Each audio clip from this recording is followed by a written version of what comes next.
Bon, bah, Roland, du coup, avant ce match contre le Red Star, c'est un petit peu la fin d'un premier bloc, avant d'entamer les week-ends de Coupe de France et un calendrier un peu alternant, on va dire. Quel premier bilan tu tires de ce début de saison? On attendra le match du Red Star pour tirer un bilan du coup. Non, après je trouve qu'il y a une vraie évolution sur nos approches de match. Tu prends des matchs en parallèle, notre match de Cholet où on n'est pas capable de maintenir le résultat à 9 alors que on arrive à l'approche de la fin du match et on est capable de le faire contre Villefranche. Similaire le match de Cholet, l'entame de match où l'équipe pousse et on répond pas présent, alors qu'à Sedan on est capable de répondre présent et de subir un peu les assauts sans plier. Donc voilà, c'est pour moi une évolution et où l'équipe prend un peu de maturité. Après, il y avait beaucoup de frustration cette semaine de ne pas pouvoir garder cette stabilité. On avait commencé à mettre une défense en place et ça rebouge avec la perte de Greg, la perte de Teddy, la perte de Samy, la perte d'Ibra. Voilà, donc Samy ça devrait aller. Ibra non. Donc voilà, un peu de frustration, mais on s'adapte et puis ça permettra de voir d'autres choses et de continuer. Je trouve que par rapport justement tous ces petits pépins qu'on a pu avoir, la situation comptable est pas si mal que ça. Mais bon, dans ce championnat, je pense que d'un week-end à l'autre, ça peut vite changer. Donc voilà, à l'instant T, elle est pas si mal. Après, on verra le résultat qu'on fera contre le Red Star parce que voilà, les séries de nuls peuvent basculer suivant le résultat après d'une victoire ou d'une défaite ou encore d'un nul, ça dépend. Donc on verra après le restart, mais oui, je pense qu'on pourra faire un premier bilan après ce petit bloc, hein. Et du coup, avec tous ces pépins que tu évoques, est-ce que c'est le bon moment pour que ça arrive, cette période un peu de calendrier plus léger en termes de match de national, où tu vas peut-être pouvoir faire tourner en coupe? Bah, la différence avec les N2, c'est que la coupe arrivait et on alternait week-end et week-end. Là, sauf que c'est tout mis, c'est pareil, on alterne mais sur une semaine.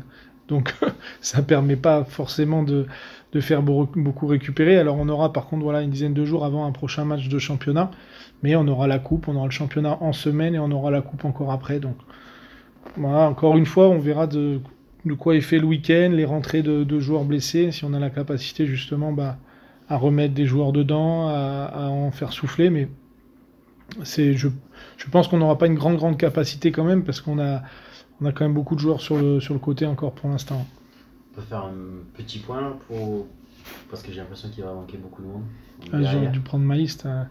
On a Teddy, on a Greg de côté, on a donc Ibra, on a Bourama, on a Alex Marchadier, on a toujours des incertitudes avec Alexis Mané et avec Tim Jabol. Euh, on a Samy qui a été incertain toute la semaine, je pense que ça devrait aller. Et après, Max et Fournel. Max Fournel qui Ouais. revient aussi, qui n'est pas encore avec le groupe. Ouais, il va pas. Il postule Non, il pas ne ce sera week-end. pas pour ce week-end. Et pour Ibrahim, c'est quoi du coup? C'est une ancienne cicatrice qui le gêne, donc voilà, ça devrait pas gêner très longtemps, mais sur le week-end, ça va lui poser problème. Donc ça pourrait être une absence assez courte quand même. Oui, c'est pas Ouais. les deux pépins qu'on a eu à Sedan sont pas très inquiétants et ça devrait rentrer rapidement. Donc les inquiétudes, du coup, c'est pour Teddy et Greg. Ouais, là par contre, on est sur deux blessures problématiques, une de minimum 8 semaines et une autre entre 6 et 8 semaines, mais avec un protocole un peu compliqué, hein. Donc retour au choix contraint pour faire le groupe, du coup, t'as plus un choix énorme. Ouais, choix contraint, je trouve que le mot est difficile pour ceux qui vont remplacer. La problématique, c'est de ne pas garder la stabilité surtout. Voilà. Ce qui fait avancer, c'est encore des mouvements, encore du changement. Donc c'est ce qui est compliqué. Après, c'est pas des choix contraints parce qu'on a créé un effectif qui est capable justement de remplacer des joueurs sans s'affaiblir. Après, c'est quand il y en a trois quatre, c'est vrai que ça fait des changements. On l'a vu à Sedan, on subit pas mal de changements dans le 11 au départ, on en subit dans le match, on est obligé de changer de système. Donc ça, c'est problématique. Mais après, les joueurs qui sont dans la lignée dans le 11 sont capables aussi de faire des bonnes prestations nationales.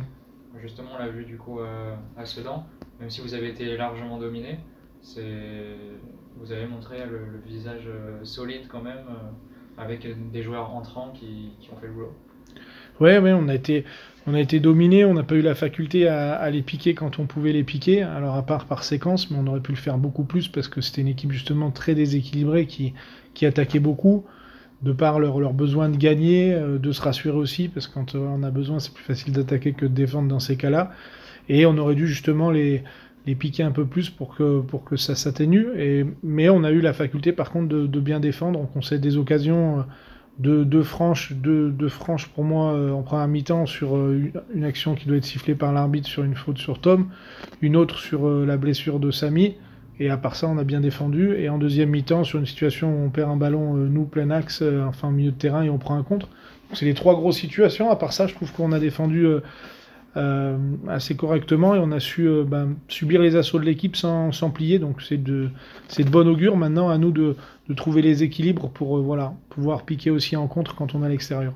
Malgré toutes les absences, donc c'est un enseignement qu'on peut tirer quand même. Le Puy, après cette journée, a l'air d'être une défense solide du championnat. Je crois que c'est la 3e défense, avec 6 buts encaissés dans 7 matchs, il me semble. Ouais, c'est une notion intéressante. Après, sur une si courte durée, je sais pas si c'est encore des enseignements à tirer sur la structure de notre équipe. En tout cas, par rapport, c'est vrai, à tout ce qu'on a dû bouger, à tout ce qu'on a dû faire, être dans cette situation, c'est intéressant. Pour parler un petit peu du Red Star, c'est un gros de ce championnat qui voyage bien. Est-ce que c'est sur le papier le match le plus compliqué qui s'annonce depuis le début de saison ou pas forcément? Ouais, quand il arrive toujours, mais celui de Châteauroux était compliqué, celui de Versailles était compliqué, celui de Villefranche aussi. Quand on fait les analyses de match, on voit à chaque fois des très belles équipes.